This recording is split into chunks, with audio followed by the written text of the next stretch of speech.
Hello everyone, welcome to my YouTube channel. आज का मेरा टॉपिक है magnetic field on the axis of a circular current loop. ठीक है, तो आज हम लोग देखेंगे कि मैग्नेटिक फील्ड कितना होगा एक्सिस के अलोंग, सर्कुलर करंट के लूप के एक्सिस के अलोंग कितना आपका मैग्नेटिक फील्ड होगा। ठीक है, देखते हैं। ठीक है, अब देखो यहाँ पे ये आपका ऐसा है, थोड़ा सा देखने की कोशिश करो आप लोग समझने की। ये है आपका करंट लूप है, ये आपका वायर है। ठीक है, और रिंग आपका ऐसा ना रख करके, यहाँ पे सर्कुलर ऐसा ना रख करके ऐसा रखा गया आपका एक्सिस के अलोंग अलोंग मुझे चाहिए मैग्नेटिक फील्ड। देखो इसके अलोंग ऐसा रखा गया है। अब एक चीज़ बताओ, इसका फ्रंट व्यू तो दिख रहा है आपका, नीचे वाला पोर्शन दिख रहा है क्या? ऊपर से देखो आप लोग, ये वाला पोर्शन दिख रहा है क्या? नहीं दिख रहा है। केवल मुझे यहाँ से लेके हाफ सर्कल यहाँ पे ये दिख रहा है, ऊपर वाला हाफ ही रिंग मुझे दिख रहा है। ठीक है, तो इसमें देखो यहाँ पे इस फिगर में आपका ये देखो, ये वाला पोर्शन क्या बोलते हैं कि बाहर वाला पोर्शन है, ये वाला पोर्शन है। ठीक है, अंदर वाला पोर्शन आपका यहाँ पे डॉट से डिनोट किया है क्योंकि हिडन है आपका। और इसका सर्कुलर करंट लूप का रेडियस है, मैं मान लेता हूँ यहाँ पे ए। ठीक है, और ए एक्सिस के अलॉन्ग मुझे फाइंड आउट करना है। यहाँ पे कोई भी आपका एक्सिस के अलॉन्ग यहाँ पे कोई पॉइंट पी है जहाँ पे मुझे मैग्नेटिक फील्ड पता करना है। ठीक है, जिसका डिस्टेंस मैं ले लेता हूँ आर। ठीक है, ये आर डिस्टेंस हो गया। इस पॉइंट को मैंने सी बोल दिया, सी फॉर सेंटर। अब ये दोनों आपस में परपेंडिकुलर है, नॉर्मल है आपका। ठीक है, अब ये बताओ कि जो वायर पे, ये वायर पे मैं डी एल एलिमेंट लिया यहाँ पे, ये डी एल एलिमेंट। ठीक है, छोटा सा एलिमेंट लेता हूँ करंट कैरिंग वायर पे, ये आपका छोटा सा डी एल एलिमेंट लिया। और जो करंट का जो डायरेक्शन होगा वही डी एल का डायरेक्शन होता है आपका। ठीक है, तो ये हो गया आपका डी एल। ठीक है, एक छोटा सा एलिमेंट यहाँ पे ले लिया डी एल। ठीक है, सिमेट्रिक फॉर्म में है आपका। तो इस पॉइंट की वजह से पॉइंट पी पे कितना मैग्नेटिक फील्ड होगा वो मुझे पता करना है। तो देखो यहाँ पे एक लाइन ड्रॉ किया, सॉरी ऐसे, और दूसरा पॉइंट आपका ऐसे। ठीक है, ये हो गया सिमेट्रिक फॉर्म में। अब देखो यहाँ पे ये पॉइंट है आपका डी बी, और इस पॉइंट की वजह से यहाँ पे डी बी है, क्योंकि ये स्मॉल एलिमेंट नहीं होता है। बायोसेवर्ट कहाँ यूज होता है? डी एल एलिमेंट पे ही आपका यूज होता है, अप्लीकेबल होता है। पूरे आपका करंट कैरिंग वायर पे आपका एप्लीकेबल नहीं होता, केवल डी एल एलिमेंट पे होता है। ये आप बात ध्यान में रखना, क्योंकि मैं प्रीवियस लेक्चर में बता चुका हूँ। ठीक है, इसके दो कंपोनेंट होंगे, एक एक्स कंपोनेंट, एक वाई कंपोनेंट। ठीक है, अब यहाँ पे जो एंगल बना रहा है, ये एस डिस्टेंस बोल देता हूँ, यहाँ पे जो एंगल बना रहा है वो फाइव बोल देता हूँ यहाँ पे। ठीक है, ये फाइव है। अब बताओ कि ये वाला एंगल कितना है? 90 डिग्री है। ठीक है, तो ये रिमेनिंग कितना हो जाएगा आपका? 90 माइनस फाइव हो जाएगा आपका।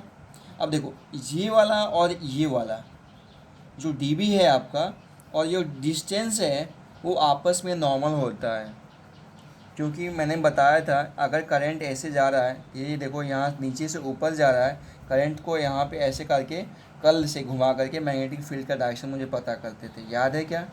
बट जो एक इनवर्ड होता है, एक आउटवर्ड होता है आपका। तो इनवर्ड देखो यहाँ पे नॉर्मल के अलॉन्ग, यहाँ पे इनवर्ड मतलब यहाँ पे परपेंडिकुलर होगा आपका, या तो इनवर्ड होगा या तो आउटवर्ड होगा प्लेन के।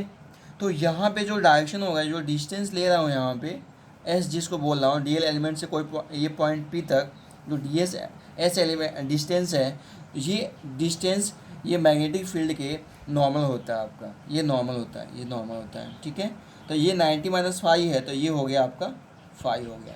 ठीक है, तो डी बी है, फाइव एंगल बना रहा है वर्टिकल से, तो ये हो गया आपका डी बी कॉस फाइव, और ये हो जाएगा आपका डी बी साइन फाइव। ठीक है, सिमिलरली यहाँ पे ये भी कंपोनेंट है, इसके दो कंपोनेंट, एक vertical D B cos five, ये भी फाइव बना रहा है आपका, और ये हो जाएगा आपका यहाँ पे डी बी साइन फाइव। ऐसे बहुत सारे एलिमेंट होंगे, यहाँ पे काटो, इसके सिमेट्रिक फॉर्म में यहाँ पे काटोगे, इसकी वजह से यहाँ पे, इसकी वजह से यहाँ पे, इसके भी दो कंपोनेंट होंगे, यहाँ पे काट लो आप, यहाँ पे काट लो सिमेट्रिक फॉर्म में, तो इसकी वजह से वही कंपोनेंट होगा आपका। तो इस पर बहुत सारे एलिमेंट पे हम काट के दिखा सकते हैं, बट यहाँ पे दो ही पॉइंट लिया हूँ, यहाँ पे एक ऊपर एक नीचे। ठीक है, इसकी वजह से मैग्नेटिक फील्ड कितना होगा, इसके दो कंपोनेंट हो गया, एक वर्टिकल कंपोनेंट, एक horizontal component. Vertical component D B cos theta, horizontal component D B sine theta. ठीक है, वैसे यहाँ पे सिमिलर नीचे है आपका D B cos five, sorry, और डी बी साइन फाइव। ठीक है। अब क्या करेंगे कि देखो वर्टिकल है, दोनों अपोजिट डायरेक्शन में वेक्टर क्वांटिटी है, तो ये दोनों आपस में कैंसिल हो जाएगा क्योंकि दोनों इक्वल मैग्नीट्यूड और अपोजिट डायरेक्शन है, तो ये आपकी ये कंपोनेंट वर्टिकल कंपोनेंट कैंसिल हो जाएगा। तो मेरे पास क्या बचेगा, डी बी साइन फाई और डी बी साइन फाई। अब ऐसा नहीं है कि D B sine phi, D B sine phi, two D B sine phi, ऐसा नहीं करेंगे इसको पूरे पॉइंट पे यहाँ इनफाइनाइट पॉइंट हो सकता है यहाँ पे। तो क्या करेंगे, छोटे को बड़ा करने के लिए हम इंटीग्रेट करते हैं। तो यहाँ पे इंटीग्रेशन करेंगे, यहाँ पे magnetic field B equal to यहाँ पे integration d B sine phi. इतना हो गया क्लियर। अब क्या करेंगे कि according to Biot Savart law, according to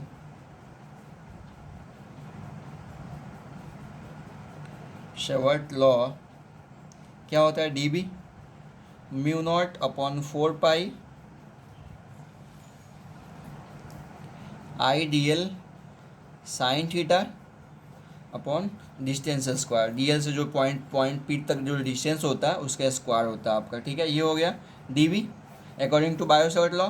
अब यही वैल्यू यहाँ पे पुट करेंगे, ठीक है। तो पुट करते हैं यहाँ पे, तो बी इक्वल टू ये हो जाता है इंटीग्रेशन डी बी की वैल्यू पुट करो म्यू नॉट अपॉन 4 पाई आई डी एल साइन थीटा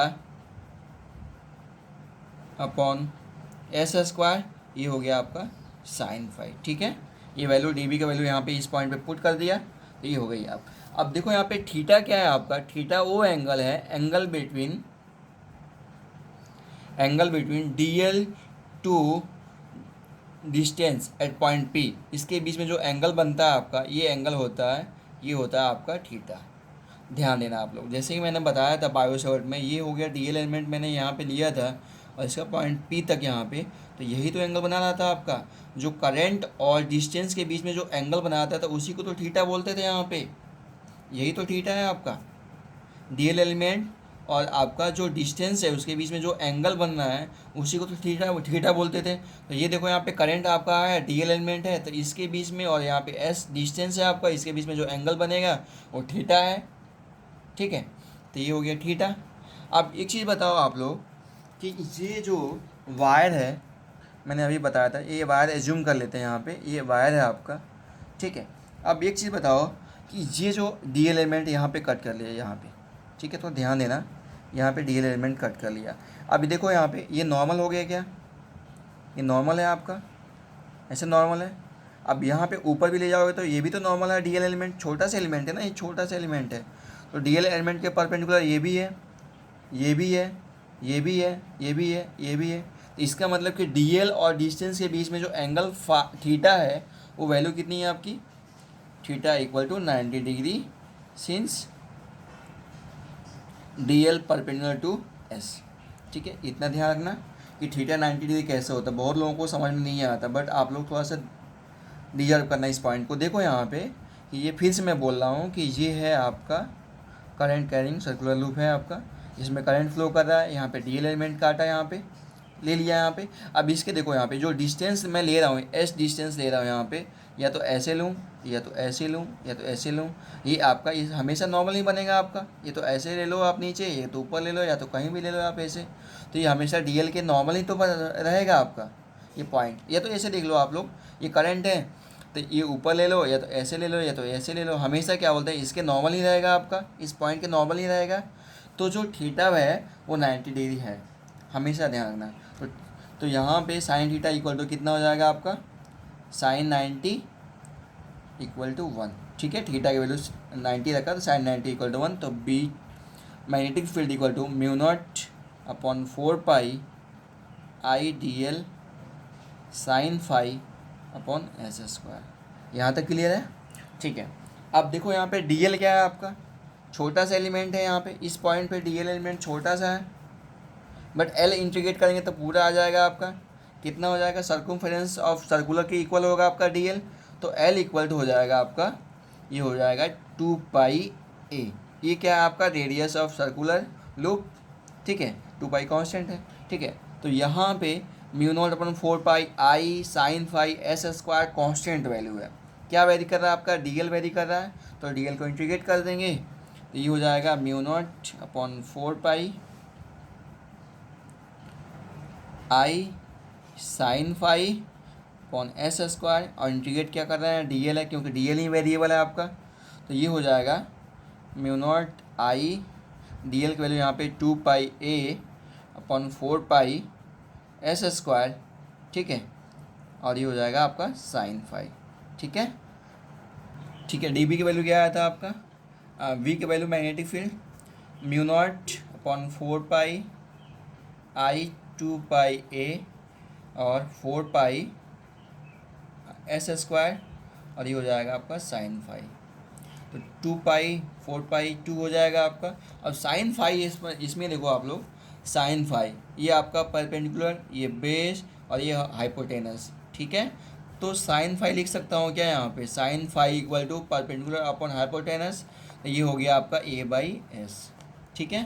तो ये वैल्यू पुट करेंगे यहाँ पे, तो b equal to mu naught upon 2 i a s square sine phi upon a upon s, it means हो गया mu naught i a square 2s³, ठीक है, 2s³ हो गया इतना।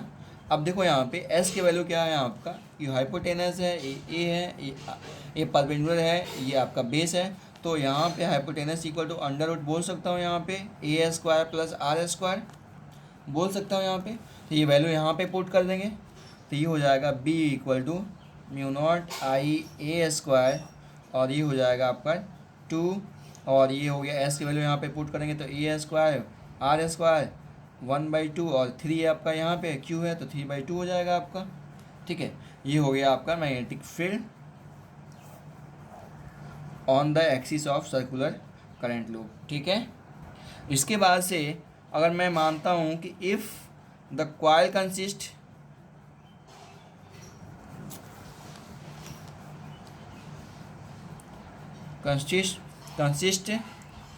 ऑफ n टर्न्स है यहाँ पे, अगर कॉइल यहाँ पे n टर्म्स का बना हुआ है तो यहाँ पे क्या करेंगे, यहाँ पे तो b इक्वल टू हो जाएगा mu naught n i a square और 2 r स्क्वायर प्लस ए स्क्वायर, और ये हो जाएगा 3/2, ठीक है। इतनी वैल्यू आ गई magnetic field eight axis of circular loop, ठीक है, इतनी वैल्यू आ गई। अब क्या करेंगे, यहाँ पे कंडीशन अप्लाई करेंगे यहाँ पे, तो यहाँ लिखेंगे स्पेशल केस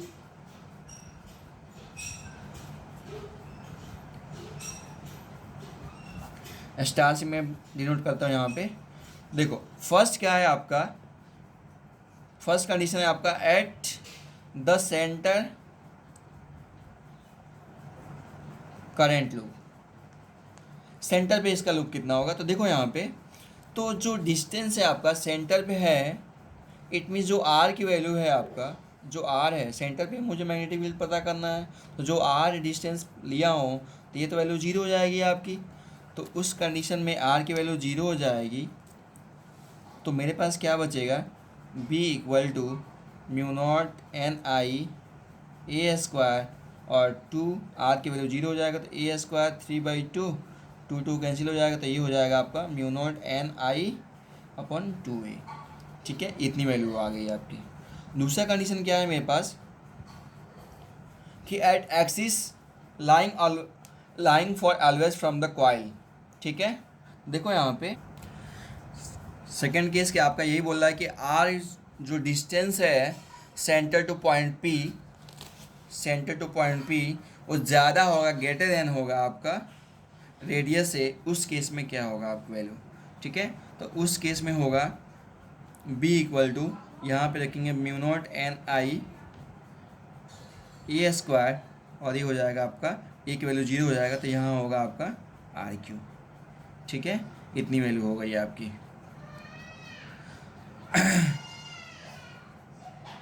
और ये था आपका 2RQ, सॉरी यहाँ पे 2RQ, इतनी वैल्यू आ गई आपकी। और थर्ड केस है आपका case third when R equal to A, दोनों वैल्यू 0 बराबर है, तो क्या होगा यहाँ पे, तो B equal to mu naught n i a square 2R plus R 3/2, यही होगा आपका, ठीक है। तो ये वैल्यू आ गई आपकी म्यू नॉट एन आई, ये ए को आर से रिप्लेस करें क्योंकि इक्वल है यहाँ पे, तो आर स्क्वायर, और ये हो गया आपका टू आर, टू यहाँ पे आप वैल्यू आ गई आपकी r square, two r square, तो आर स्क्वायर कैंसिल हो जाएगा, तो यहाँ पे आर क्यूब बचेगा यहाँ पे, ठीक है। 5/4, देखो यहाँ पे mu naught n i a square, two r की वैल्यू ए के, या तो आर को ए से रिप्लेस करो या तो ए को आर से रिप्लेस करो, तो r square two r square, ठीक है। 3/2, तो आर स्क्वायर यहाँ पे ऐड हो जाएगा, 5/2 हो जाएगा आपका, ठीक है। तो इसको बाहर निकालोगे, आर को बाहर निकालोगे, तो यहाँ पे mu naught n I R square, क्योंकि इक्वल है आपका, ए को आर से रिप्लेस कर दिया, टू, और यहाँ पे बाहर निकालेंगे यहाँ पे टू के पावर 5/2, और ये हो जाएगा आपका आर क्यू, ठीक है। तो ये कैंसिल हो जाएगा, तो ये हो जाएगा आपका mu naught n i upon 2 के पावर 5/2 इंटू आपका आर, इतनी वैल्यू आ गई है आपकी। Magnetic field at a distance equal to the radius of the coil, ठीक है। तो mu naught n i upon 2 to the power 5/2 into r, ठीक है, इतनी वैल्यू आ गई है आपकी, ठीक है। देखो यहाँ पे आप ग्राफ प्लॉट करेंगे मैग्नेटिक फील्ड और डिस्टेंस, कौन से टर्म्स में, यहाँ पे axis of the circular current loop में, इसी फॉर्म में, ठीक है। अब देखो यहाँ पे मेरा एक केस आया था, at the centre of current r equal to यहाँ पे 0, सेंटर पे आपका मैग्नेटिक फील्ड कितना था, mu naught n i upon 2 ए। अब यहाँ पे देखो म्यू नॉट एन आई 2 और ए आपका कांस्टेंट वैल्यू है, ये मतलब कि आपका कांस्टेंट वैल्यू है, it means magnetic field eight the centre is maximum, ठीक है। और यहाँ पे आपका अगर आर ज़्यादा लेते हैं रेडियस से, तो वहाँ पे आर क्यू आया था, इट मीन्स आपका जितना निश्चय रेसिप्रोकल है ना, आपका जितना वैल्यू यहाँ पे बढ़ेगा उतना मैग्नेटिक फील्ड की वैल्यू कम होगी, इट मीन्स जितना डिस्टेंस ज़्यादा होता है उतनी आपकी मैग्नेटिक फील्ड कम होती है, और ठीक है। और थर्ड केस था मेरे पास कि जब दोनों वैल्यू इक्वल लेते हैं, तो यहाँ पे आया था रेसिप्रोकल 1/r, ठीक है। तो उसे कंपेरिजन में यहाँ पे कम वैल्यू डिक्रीज हो रही थी, तो इसका मैग्नेटिक फील्ड होगा सेंटर पे मैक्सिमम, ठीक है। तो इसकी वैल्यू यहाँ पे ऐसे आएगा, ठीक है, दोनों साइड में आपका ऐसे आएगा आपका, ठीक है। इसको थोड़ा सा और पतला कर लो आप लोग, ठीक है। तो ये हो गया आपका magnetic field versus distance, centre पे मैक्सिमम, और जैसे जैसे डिस्टेंस इंक्रीज हो रहा है वैसे आपकी मैग्नेटिक फील्ड कम होती जा रही है, ठीक है। नेक्स्ट इसके आगे अगले वीडियो में करेंगे। Thank you.